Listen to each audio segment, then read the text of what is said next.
discussing relationship, and sometimes the way things go bad just because there's a cheating partner. But how do you identify who a cheating partner is, and what really are the causes of people going to the extent of cheating, etc.? And we have a relationship expert on the line, a counselor, but also a lecturer, and Ogochukwu Nweke. If you want to know who he is, just make sure you log on to Facebook. He's there. Google him. You'll find him there. He's taught me a couple of things before in his school, AUCC, back in the day. Very good morning to you, Ogochukwu. How are you? Good morning, Roland. I am very fine. Can you hear me? Yes, I can. But what we're discussing is partners, perhaps, who will go behind their partners and cheat, etc. What really are the main causes of that? Why would somebody not be committed to one person? Well, some of the times it could be as a result of a flaw, you know, which the other party or the spouse did not notice even before they got married or before they went into the relationship. You know, some of the times they are just issues that you have been dealing with in life, you know, which you haven't healed from, which you have not mastered, you know, and they can lead to cheating, you know, your spouse. The other thing could also be, you know, the fact that your spouse has contributed to it. You know, this is not to make an excuse for cheating or infidelity, but some of the times we put our spouses, you know, in situations like that, where we are not available, we're not present to be a part of their lives and a part of their world, you know, and we're just expecting them to make those adjustments that are necessary, you know, understand that I'm making sacrifices, I'm working really hard, I have to leave town, you know, and all of that. But you see, it doesn't change the fact that people have needs. You know, a woman, for instance, who hasn't heard, you know, her husband say to her, "I love you," or "You look beautiful," in 3 years, you know, if she's walking down the street and someone says it to her, she might want to hear it over and over and over and over again. And so most of the times, people that, you know, go into cheating because of the lack of, or the absence, as it were, of their spouses, okay, don't start by, you know, wanting to cheat. But one thing leads to another, and you discover that the cheating is a consequence of that absence. But then it means that there were precipitating factors, you say? Precisely. Okay. But in such relationships, and we're not necessarily talking about those who are only married, but those in relationships as well, Sure. what then could be done to identify whether somebody is cheating or not? Really has engaged in the act? Well, one of the first things that I do when people come complaining to me that their spouses, you know, or they suspect that their spouses are cheating, I ask them a few questions, you know, to actually resolve that is where we're headed. You know, the first one is, do you have struggles with jealousy and insecurity? You know, a certain level of jealousy is good for the relationship, but when you don't manage it, it is very, you know, likely to plunge into insecurity. And so when you are insecure, you know, let me use you as Roland, you know, you're a celebrity, you're a cool guy, you're a fine man. You know, if you're married to a woman that doesn't understand that, you know, meeting people, taking calls, even at times when you don't want to, walking into Accra Mall and having ladies, you know, want to take selfies with you, she's going to, you know, have a heart attack in just a matter of time, you see. And it is as a result of insecurity and not understanding the implications of being in a relationship with a man like you.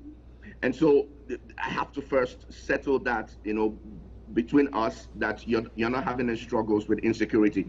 The second thing I try to do is to help the people, you know, assess their relationship and confirm that there is no transition that is taking place in the relationship which they are interpreting, you know, as the fact that the person might be cheating. For instance, you know, maybe there are certain traditions that you have observed, you know, or that you observe in the relationship. He calls you at a certain time, he's always available to listen to you, come pick you and all of that. If he picks a new job, if he's not feeling well, if he's managing loss or grief, or something has happened, or a baby has come into the relationship, some of those things might not be possible until you guys are able to strike the balance that will make it happen again. You know, but some people will interpret it as he used to call me, but he doesn't call me anymore, you know. And then there's also the angle of, being in a relationship with someone that, you know this person has struggles with understanding certain things. For instance, someone that is very materialistic. Once they know that there's money in your pocket, they want to spend it. And so when you are in a relationship with that kind of person, you try to manage information in such a way that it doesn't put any of you in a quagmire that you're not anticipating. And so there are times when you can get a call and it's about money and you don't want to discuss it there. So you get up and walk away, because you need to manage that information. Yeah. But they will misinterpret it and say, you never get up, or walk away to take your calls. Something must you're be walking, wrong. There must be. yeah. Yes, you see. And so when all these things are settled and you are certain in your heart that, you've checked all of them and everything is okay, then we can look at the issue of the fact that maybe the person is cheating, or not. But most times, when people are cheating, if they don't want you to know, you won't know. All right. Now, which individuals are a lot more receptive to really psychologically, perhaps psych in their mind and say that, look, human beings are prone to anything, and so anything can happen, and so would not be a lot more bothered about whether a partner is being suspected or cheats, etc. It depends on the angle. I think it will all hurt all of us. It's just the way we take it. For a man, I think it bruises his ego. Okay. For a woman, it just hurts her so much that she's had to sacrifice so much, and this is what you're giving to her. And so the reasons we hurt about cheating might be different. And the reasons, that people go into it, people say that, well, I have come to discover as well that, women, when they cheat, they wait for a justification, a good reason, but it's as if men cheat, it's a sport, it's an adventure. Most times there might not be a particular reason, they just do it. But I'd like to add here, especially, with people that are in long distance relationships. Long distance relationships are very expensive to maintain. And some of the times people are so interested in their career and the money that they want to make that they forget to look at the needs and the flaws of the people that they are dealing with. There are people that have a hunger for sex, a bigger hunger for sex than other people. And when you know that you're in a relationship with that kind of person, long distance relationship is something you might want to reconsider and make sure that the person is ready, for the absence that you want to undertake. It's going to affect your relationship. I see. Now, we live on a continent where religion is part of us, and we're all very religious. We go to church, we go to the mosque. Even if we're traditionalists, we're very subservient and obedient to the gods, so to speak. And so it's critical in everything that we do. But religion also says that you don't do things like infidelity, idolatry, and all that. So when we cross the line, where do we get to the point of forgiveness? Well, I think that first, the moment, you see, I say there are two kinds of infidelity. There's the one that is just a fling, you touch and you go, you run away. And then you maybe block the line, just make up your mind, I'm not going to see these people again or anything. And then there's the other kind of infidelity that subsists and actually becomes part of your life and part of your world, and people walk into situations like that. When you look back, you will see that these people have actually tried to find another cushion. Okay, there is something lacking in their relationship and they have found it somewhere else and they are not willing to let go. Yeah. Much as they might respect their relationships, they are not willing to let go of this other one. And people get to that point because they have found justification for what they are doing. And that's when we say God understands. God would not allow me to like this. And so most of the times when people are walking into a relationship, the moment they get to that point of God understands, it takes care of the guilt, that they struggle with. But if for any reason it comes out, in a particular day or season that this is what is going on, one of the things that I recommend, and I have encountered a few cases like that, is that the person that feels like a victim should also check himself or herself to make sure that he or she did not play a role in the experiences that they are having. Now, when that happens, you will notice that forgiveness is a two-way traffic. Even the person that was cheating, okay, is saying to himself or herself, you put me through this. This is something I never wanted to do in my life. But the things that you put me through brought me to this point. So that person also needs to forgive you and forgive himself or herself. And on the other hand, you need to forgive yourself, especially when you accept that some of the things you didn't do right cost this. You need to forgive yourself, and you also need to forgive that person, for the action that they took. Instead of maybe adopting other options, they took the action of going on with somebody else. But I always also tell them that the day people forgive is not the day they heal. And so they can forgive you today, but it takes 2 or 3 years. And so you find out that the relationship is going to go through certain experiences, but the intention will not be to destroy the relationship, because you really still want this relationship to continue. So you must allow yourself to heal. And in allowing yourself to heal, you must ask yourself some of those fundamental questions. How did I contribute to this? And what can I do to make sure it doesn't happen again? And in the process, you guys will heal over time, and get to a point where you remember those events without bitterness. Well, we'll see how that goes. We want to let in our viewers on the subject, and you can always be calling us on the lines, and we'll be displaying the line there very soon. But we've been speaking to Ogochukwu Nweke. He's a relationship expert. He's also an academic, and we've been looking at how we will be able to identify a cheating partner or not. But Ogochukwu, when it comes to the subject of cheating and the various assigned reasons and the causes of it, is it not part of human existence? You mean cheating part of human existence? Yes.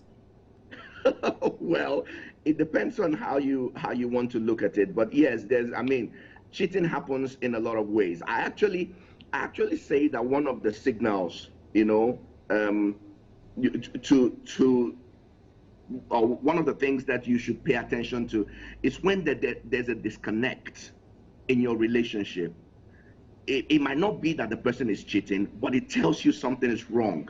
When your wife or your husband goes out, comes back in the day, and has nothing to share with you, and it's happened for 2 weeks, 3 weeks, no issues in the office, nothing happened when they went to the market to buy tomatoes, nothing happened with the kids, nothing, they're just there. There's no experience to share with you. It means they're sharing that experience with somebody else. Okay. We have Bernard from Kumasi. Bernard, a very good morning to you. And you have your experiences you want to share with us? Bernard from Kumasi. Yeah, good morning, sir. Good morning. Yeah. Can you hear them? Yes, please. Okay, Bernard, please go ahead. I just want to find out how to manage distance marriage. I just want to find out that, that's all. How to manage such situations? Marriage, yeah. Okay. Yes, Ogo, our caller wants to know how he can manage such a situation, supposing it occurs in his relationship. Okay, I thought I heard distant marriage or distant relationship. I'm not sure. Oh, distant. I think so. I think so. That's it. Yes, it's been corroborated by my producers in the studio. Yes, distant. Wow, okay. Yes. You see, the first thing is distant relationships are not easy to maintain. They're expensive, very expensive to maintain. And so, in managing it, one of the things that you must pay attention to is the reality, of your life at that material time. So he's not around, she's not around, and what it's going to cost you, to maintain.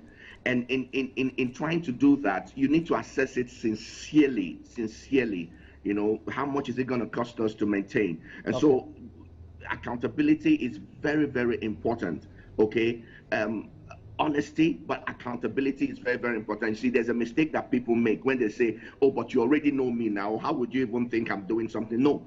Tell the people what you're up to, who your friends are, who you're hanging out with, where you go to, you know, when you come back. Make it a point of duty so that the person is actually able, you know, to tell that this is where my spouse is, you know, at this point. Okay. These are her friends, these are his friends. You know, it helps the people stay calm. The fact that there are people they can speak with when they're unable to reach you, you know, instead of you just saying, how can you even think like that? No, but you know that, you know, and it's not good enough. Okay, You know, so the mind is the battlefield. so you're saying the cure is that the communication should be active, minute by Very, minute very communication. Yeah. Yes, as much as you can in a day, but a lot of accountability as Okay. well. All right. We have Steven on the line. Steven, where are you calling from? Sule. Do we have Sule on the line? Yeah. Hello? Sule, where are you calling from? Good morning, Roland.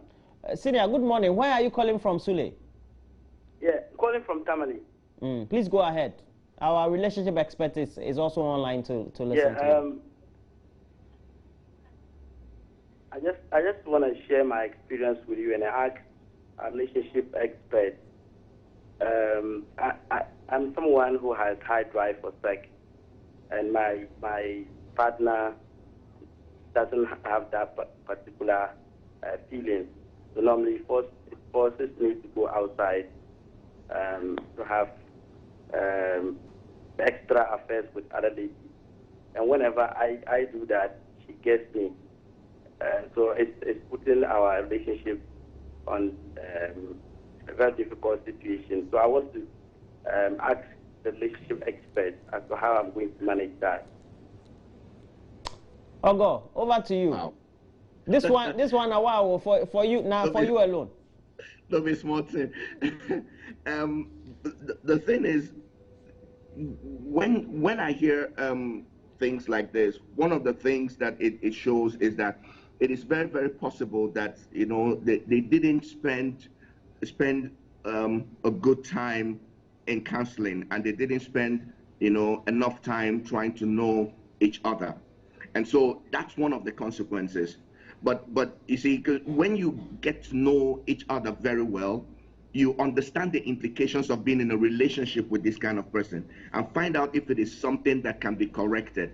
Some of the times, you know, like for a woman like your spouse, one of the things you might need to find out is there an experience she had in the past, you know, that affected her desire for sex? Or maybe at the point of childbearing, she had a very sad experience which is making her unwilling to want to have sex because it might lead to pregnancy, and she doesn't want to go through that road again. You know, the moment you find these things out, you help her to heal. And when she heals, you see that she opens up, you know. She might not have as much drive as you, you know, but she'll be able to respond to your needs as effectively as you want. Then the other thing that you have to do is also begin to, you know, try to imbibe a certain level of discipline for yourself. Learn some self-control. You know, you can't just, you know, have sex anytime you have the desire, or else you won't even be able to keep a job. And so if you're able to keep your job, and even when you have that need, but you're in the office and you say to yourself, no, I have to work. Okay. You can also do that in relation to your relationship. Okay, Ogo. So your advice to him is what? My advice to him is find out why his wife is like that, and then to also learn some discipline, you know, some self-control. It will help him. Yeah, he has to be disciplined too, because it takes two to tango. Okay, let's take two questions in a row. We have Lamala. Is it Lamala or Lamali? Lamali. Oh, Lamali. Lamali, where are you calling from? I'm calling from Tamale. Okay, please tell us what your own experiences are, or your question for our relationship expert to deal with. I just want to ask, so in your healing process, okay, if you are trying to understand and give space for your partner to tell you at least what the problem is or where you have gone wrong, and you don't seem to have answers from your partner, what could be the problem? At that point, what should you do? Because you really want to understand and then heal. Great question. So we'll hold on to that question. But you had her, didn't you, Ogo? Yes, I did. Okay, Roland. so we'll take the second one straight away, and this one is from Sheila. Okay, shelter. Yeah, shelter. Shelter. Is it shelter or shelter? Yeah, shelter. Okay, shelter. You're calling us from Kumasi. Okay, Kizai. I beg you. Yeah. Go on. Yeah, please, I want to know something. If you are married, a married woman, and you see your woman chatting in WhatsApp with the ex-boyfriend, and you see, you follow the trend for some time, and you see that she's still chatting with the ex-boyfriend. What does it signal? You've been going through your married woman's phone. Anyway, Ogachuku, please. he went to find out something, so he got it. He wants some responses. Okay. Sincerely, don't take away the right of a person to be a person. If a person is with you, it's because they've chosen to be with you. And so the fact that she's chatting with an ex does not mean there's anything going on between them. What you need to find out is what they chat about. And you can ask without having to, invade their privacy, because when they find out that you've done that and they're actually in the right, it's going to also stir up a certain level of anger and bitterness, from them towards you. And that is also risky, so try as much as possible to manage that insecurity that you're feeling, especially when you do not have any reason, to say that they are in a relationship or anything. It's an ex. And some of the times, you see, what happens is you hear that someone has broken up, from a relationship or broken a relationship, and we just jump in. The thing is, the people have not even gotten over the relationship. Now you've walked into that, a new relationship with them. They're not just going to forget the other person. It takes a while. And some of the times they even test themselves to make sure that, look, I don't feel anything for this person anymore. And so you must allow it, because for old time's sake, there are certain conversations that they will continue to have, but it will fade away. Ogochukwu, what should he be doing? What would you advise him to do? Well, I think, number one, he should stop going through his wife's phone, yeah. and then number two, if there is any concern he has, he should just speak with her about it, okay? And if she is sincere enough to tell you, I'm chatting with my ex, but it doesn't mean, we're talking about a contract, we're in the same field of work, he wanted to know how things are going, he's just telling me something about his mother. There are so many things that they can't be discussing. And so be a part of our world. Don't make her keep secrets. Okay. It leads to a lot of things. And then to our first caller, some of the times people are like that, and it will not be because they are trying to show you that he's the man of the house. It could be because he's feeling so guilty that he's even unable to share some of those experiences with you. And that's why I always recommend that there's something I call accountability partners. Everyone must find out who his or her spouse is accountable to. And in your own case, if you find out who your spouse is accountable to, it will be very important to speak to the person, get them involved, let them speak with him. There are a few things they might be able to say to him, get from him, as it were, that you might not be able to get from him. And the secondly, and more importantly, it could also be because he's afraid of how you're going to react. And so I think you should begin to prepare yourself to heal. Now that you already know, prepare yourself to heal, and he would notice that you are ready for the information he's going to share. It's going to make it easier for you. We have to take Abubakar, and Abubakar is calling us from Elubo. It's the border town between us and Cote d'Ivoire. Abubakar, Yes, sir. you're online, senior.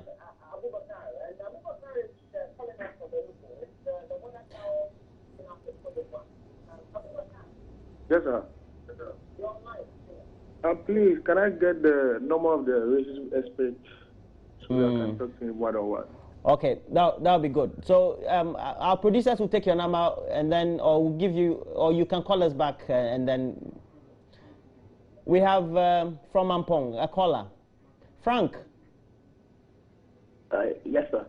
Please, Ogochuku Unweke is online. Please speak to him. All right. And I know you are talking about distant marriage, but this time, this relationship is not about distant marriage. No. We're talking relationship, cheating partners and maintaining relationships, everything relationship. Yes. Okay.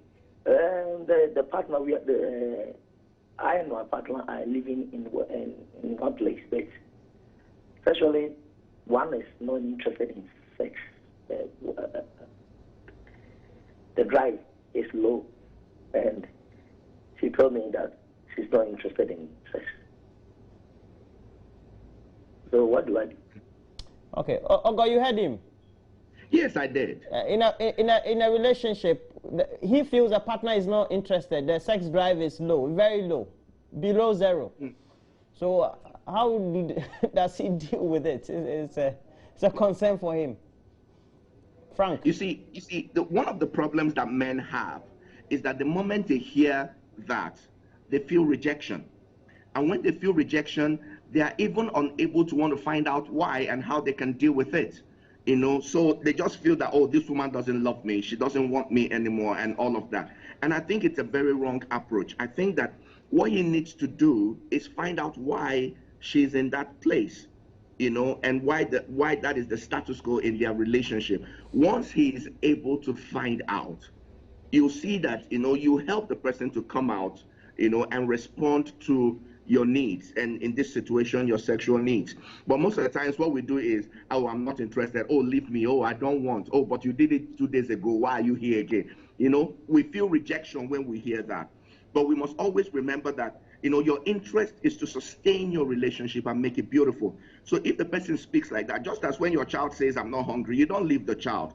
You want to know what the child is going through. And so find out what your spouse is going through and respond to her need. Help her heal if there's something traumatic that happened in her past, which is making it difficult for her to be the kind of woman you want her to be. When you do that, you see, you know, at least you know what you're fighting against. And it will be easier for you to resolve it and have a wonderful sexual life. But Ogo, it could also be that perhaps maybe from the other partner, the way they go about having the sexual encounter itself is not satisfactory to the other, or it could also be that perhaps also they've done something that they are not willing to tell them. It could be. It's true. I agree completely with you. That is the reason, you know, we need to inquire, you know, and try to resolve it. Sex therapy always works. All right. So we have our next caller, Ajay. Ajay, where are you calling us from? From Georgia. Oh, Georgia man, please go ahead. Yes, the situation is quite similar to the earlier caller. Tell us your situation. We don't know because we've had earlier callers. We got married some years back, let's say about 1.5 years now. And then I think somewhere along the line, you know, as women, sometimes we have those issues when it comes to satisfaction. Earlier on, I thought it was a sickness I was having or something. So I went to the doctor. The doctor told me there's something that happens to men at some point in time. All we need to do is to just tune up and then make a love making a little more frequent. But even with that, since then, I can't last remember when I touched my wife. We've talked about it so many times. I was even given some medication, you know, just to boost up libido and all that. But even after taking all those medications, I don't even know how the medication works because I've never been close to her. Anytime I get closer, it has excuses and all that. And at times I'm so much charged up that I want to do something else, you know. Okay. It's in that. But you say you've been married for 1.5 years? Yeah. Okay. Ogo, this one not for you. Well, I think I wish it's someone I can speak with maybe after the show. Okay. Yes, personally. Okay. We might need to deal with a few things here. I think this one is a more personal than just a normal interpersonal relationship talk on TV. We have who? Enyonam? Enyonam? Yes. Where are you calling us from? Yes, I'm calling from Tamale. Hey, Enyonam from Tamale. Please go ahead. Please, I would like to have the expert number. No problem. I have a serious issue that I would like to come Please just, our producers will talk to you, we'll take your number, and then we'll give you the expert's number. Ogochukwu, you have to pay for some, we'll surcharge you. Do we have a next caller? Okay. But Ogo, particularly when, for example, from the last caller, and you have to talk to him personally at some point. But when you are in a relationship, and we've had a prolonged period where we've had libido or perhaps sexual enhancement problems, it affects the other partner, especially if the person is a woman. Not necessarily that they're engaging in any other thing outside the marriage, but it kind of kills theirs too, because they're always apprehensive. You are coming again with the same problem. Yes, and it's I don't want to say it's a big issue, but it is an issue. Something that people must find a way to deal with. Yes, we must find a way to deal with it, especially when you begin to say that. That is why it's important that we do not keep things secret in our relationships, because the moment you begin, you put your spouse in that situation where the person is not even certain about what is happening and why it is happening. It makes it difficult to address, difficult to approach, and all of that. And maybe even in this situation that we're talking about right now, you will notice that it took a while before it became clear what they were struggling with. And it's a very big issue when you're in a relationship with someone and you are afraid to feel vulnerable around that person. It's a danger signal, and it is something that you must have to deal with. Yeah, I know, I kind of understand. We have Sana from Bolga. Sana, are you on the line? Sana from Bolga. We seem to have lost Sana. Sana? Okay, we've lost Sana. But Ogo, in a situation where, let's say, women have been through. Okay, Sana is back. Sana from Bolga. Yes, good night. Morning. Please give us your comments. Actually, I don't know. Please raise your voice so that Ogochukwu, our relationship expert, can also hear you. Yeah, I kind of have a problem with my... Hello? Yeah, please, we're listening to you, Sana. Okay, I said I kind of have a problem with my ex. Yeah, I kind of have a problem with my ex. He came back recently, like he wants to resolve things, and then I said I kind of like him. He loves me, and Are you already in an existing relationship after your ex? No. Have you entered into an? Okay. Not really. So you are in a dilemma whether to accept your ex back? No, I did accept him back, and he saw some kind of messages which were not actually something I should hide from him, and I didn't hide them from him. And then he got pissed off, and now calling me has been an issue. Wow. He's back, but he saw some things and then now he's gone back. Yes. Hey, I'll go. Deal with this one. Then we'll go to Wale. We'll take the next call, please. Well, I think that the roller coaster is absolutely unnecessary. The guy is having struggles, and if she pays attention to the reason for the breakup in the first place, you'll discover that it's just things that are reoccurring. and all of that, and so I think they just need to sit down and talk. She needs to make sure that this is what she really wants from for her life, and then decide whether she can manage the implications of being in a relationship with that kind of person. But Ogo, what about the possibility that the other person who keeps going back to the bush or the wilderness is also perhaps a bit insecure, comes back and sees something? Because for somebody you've left, you shouldn't be afraid when you've come back fully. It's your own. Exactly. You left and then you came back. Especially because you are the one that came back. So you see, you are the one that is changing the post. The person is still where he or she is. Now, if the insecurity was the issue, you should have tried to address it instead of running away. But if you're running away and you're back, the person is still the way the person is. And like she said, she was very open about it. She didn't think it was something, she should hide. Now you've seen it, and that insecurity is back, and you're walking away. So the problem is not with her. There are some things that he needs to deal with. Okay. We have the last caller, Seth from Borga. Hello. Sir. Yeah. Yes, Seth, please go ahead. Oh, okay. I'm a married man who has a little problem with my wife concern of sexual demand.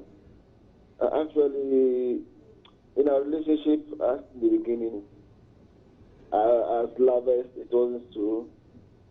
But with a child, now, it makes me think a lot. Don't know whether maybe there is another man somewhere, or I'm not satisfying him enough, or why there is a denial now. Okay, Seth, you are saying that you're married. Yeah. And your wife, you have a child, or you have children. Yeah. Okay, but if you are getting close to her these days, she's not receptive. There is a denial of sex. Aha, she's not receptive. Okay, so you are thinking maybe she may be in a relationship, or you are suspecting that something is happening. Yeah, because she's just. I can't just tell. Okay, Ogo. Yes, and if you remember, we tried to address something like this, earlier in the program, where we're trying to establish why a woman might not be very responsive when it comes to sex and sexual demands. Having a child is a huge transition. And a lot of people take it for granted, So we hear stories from outside, and we expect our relationships to be like that, and it's not the way it should be. Two of you should prepare and adjust to the new reality. There's a child. Then you think about what she went through to have that child. How easy was it, especially the point of labor and all of that. Some women just decide no more children, and if sex is going to make it happen, then forget about it. Because they're finding it difficult to heal. And so they are blaming their experiences on the pregnancy and the fact that they had sex, you see.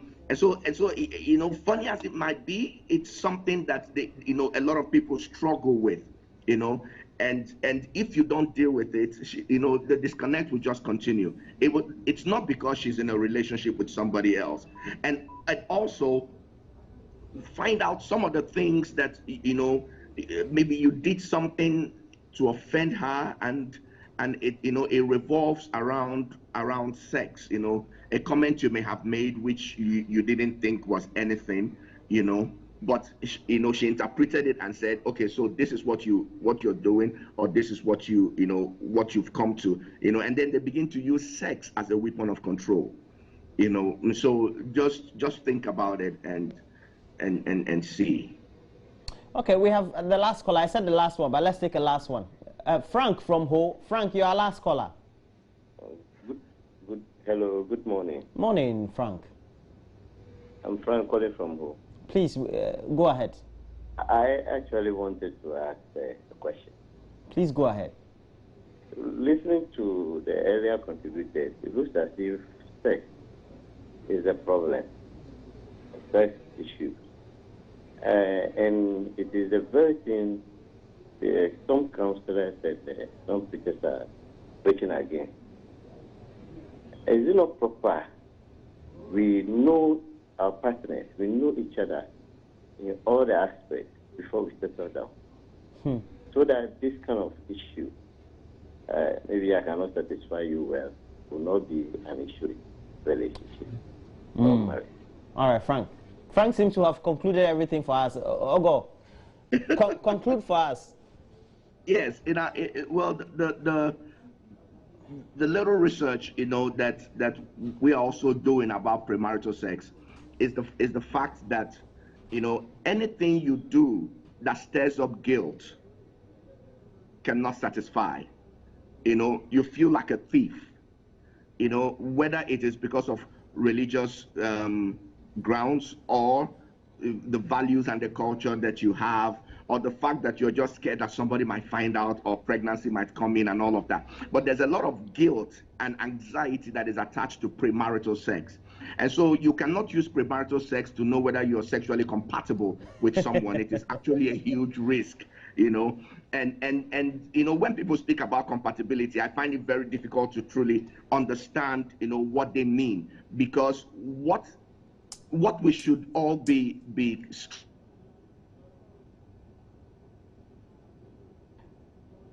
Okay. Technology. All right. So Ogochukwu Umweke is an academic but also a relationship expert, and had been on the lines with over 30 minutes addressing some of the issues. Many of you have been giving us a lot more of the comments also. You said I was having a girlfriend. She once told me she was not interested in me, so I thought it was a joke. Later I found out she was with my friend. So I got to know that she really meant it. After a few months now, she started calling me to know where I am.